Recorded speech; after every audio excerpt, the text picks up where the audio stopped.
My name is Ella Canning, and this is my husband Richard, and we've been hosting for an organization called Step by Step for a while now. One day we sat down and have a conversation. What can we do to help young people? In this case, they were all over the news about asylum-seeking and how difficult it was for them to find family who were willing to host. And we were living in a large house, so we decided that we had 2 rooms and a bathroom upstairs that nobody was used. So that was a good idea.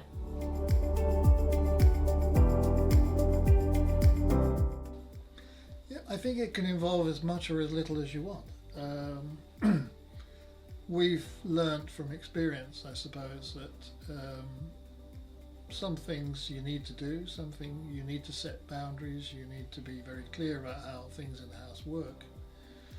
But you don't need to be too prescriptive, clearly, and depends on the person you have living with you. Yes, each person that we have been able to share the house with is different, and you get to understand that.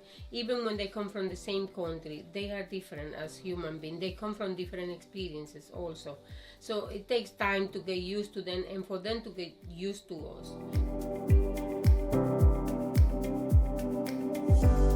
First person that came to live with us, for some reason, we just get along fine. He is a very sweet human being, very respectful. We're able to, even with the language barrier, to get to know his family and to see his family through the phone and say hi to them. We were there when he has sat in difficult moments, and they were quite a few. But we were there to celebrate when he was able to achieve something, and to see his joy when he was learning something, or his faith going through his church, his mosque, because he's a Muslim person, every week faithfully. And for us as a Christian, that is important too. We support them through that journey, and when they said they didn't want to go to the mosque or to church in general, that's fine. They don't have to do that. We still have a relationship with him today.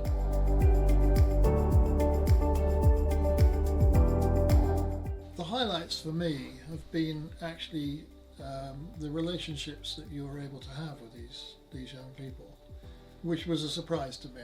I thought it wouldn't be very personal.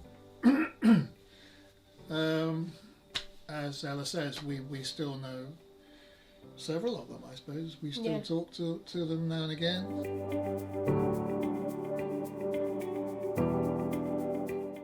We definitely have to learn through the organization, and we have been supported. We have met quite a few people, but one person that has been with us is Julia. She's been with us from the very beginning. Even when she's not a social worker, we always bounce to her for one reason or another. Jane has been there for us as well, supporting us, answering questions. And when the placement is not working, because it happens that we're not the right fit for whatever reason, or we're not able to continue looking after that person, they have been there to say, don't worry, we find somebody else, we give you some time, and then we come back into the program. So they've been there from day one.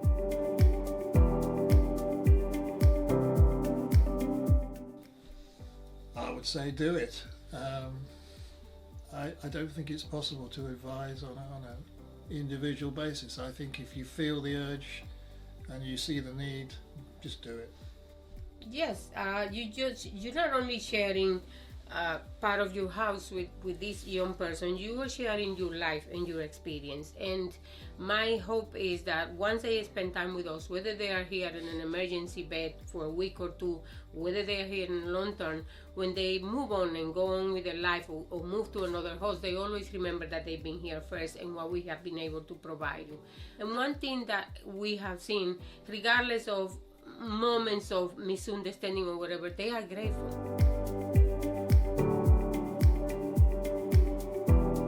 Not every child or young asylum seeker that comes to this country has a agenda behind, or plan B or anything. They just want to be here and enjoy exactly what we have in our everyday life. Freedom, opportunities, something to eat, a roof over their head, and a family if you want to. The first person that we host still call us uncle and aunt. We never ask them to do that. Richard and Ella is fine. This boy has so much respect for us.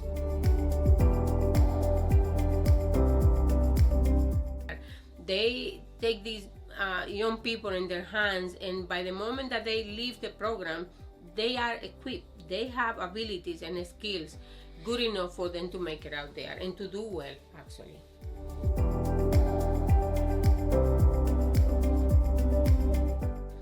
One element that is important for me the moment that they come to live with us is guiding them to become independent, to be self-sufficient, to understand that they are in a safe environment, they are in a house, they can look after this house, share life with us and the little cat that is somewhere in the house.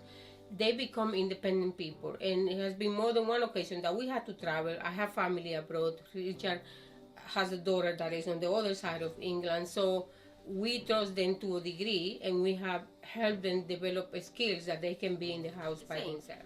They become part of your life, but they don't stop you from doing whatever you want. I get up and go to church, I travel, I see my friends, I invite people here. It has not stopped me from doing what I have to do. As a matter of fact, when we start hosting, I was working part-time. Not even one day I missed going to work because I have a young person living with me. Not at all. It enhances your life, absolutely.